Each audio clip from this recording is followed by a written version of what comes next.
there, buds. 2 lasers. I use them most of the time, on most maps, when I can.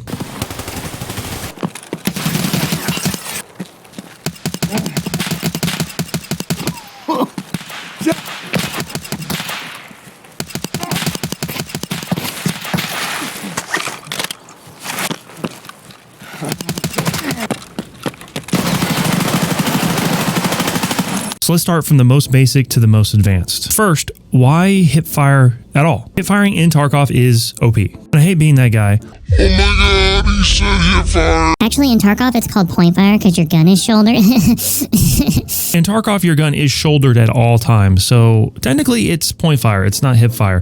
And for that reason, it's actually pretty damn accurate. If you told me in chat or Discord that you hip fired somebody, I'm not going to correct you. But if you say that on the Tarkov subreddit, somebody will correct you.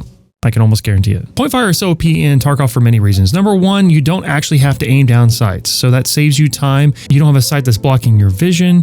And secondly, you can actually move at a normal movement speed. When you ADS in Tarkov, you actually slow down.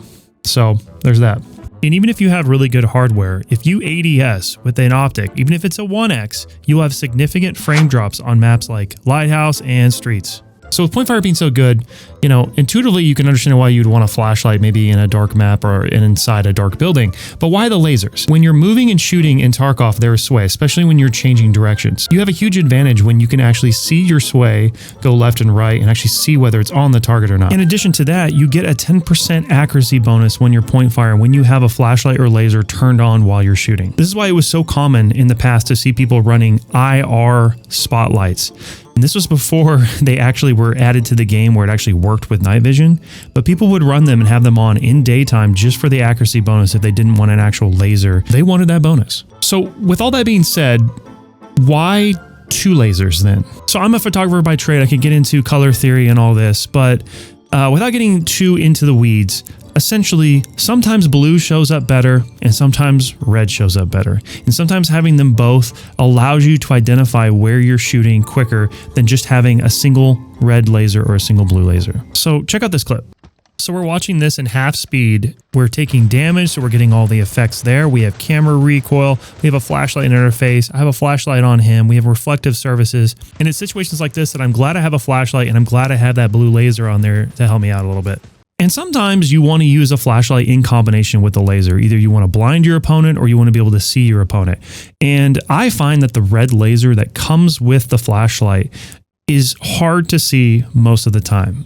Having that bright blue laser in combination with the flashlight really makes it easy to see where you're shooting. And unlike most other first-person shooters, in Tarkov, the bullet actually leaves the end of the barrel. It doesn't shoot out of the center of your character. So just like real life, Tarkov has height over bore issues. If you have a scope that's mounted high up and you are really close to hard cover, it is really common in Tarkov to actually shoot the hard cover. Even though your optic has clear line of sight of the target, it doesn't mean that your barrel does.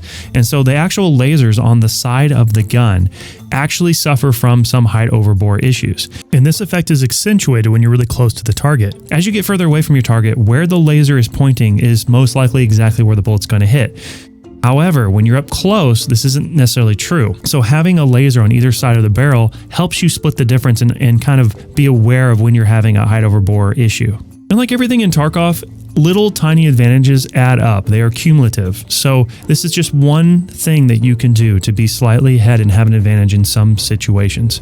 If you watch me warm up or when I'm at the very beginning of my stream, a lot of times what I'll do is actually practice my point fire on trees or objects as I run through the early part of a map. It's a way to kind of acclimate yourself to how long the gun takes to come to be ready. You know, every gun has different properties. Every armor set, every helmet has different ergo properties, and it helps you kind of get used to your kit.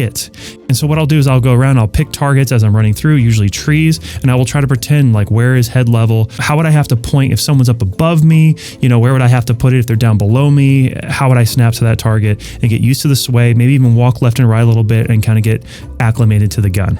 Try it out. Thanks so much for stopping by. I'm going to throw a few videos here that you guys should check out. You're more than welcome to join the Discord down in the description, and I'll see you guys in the next video.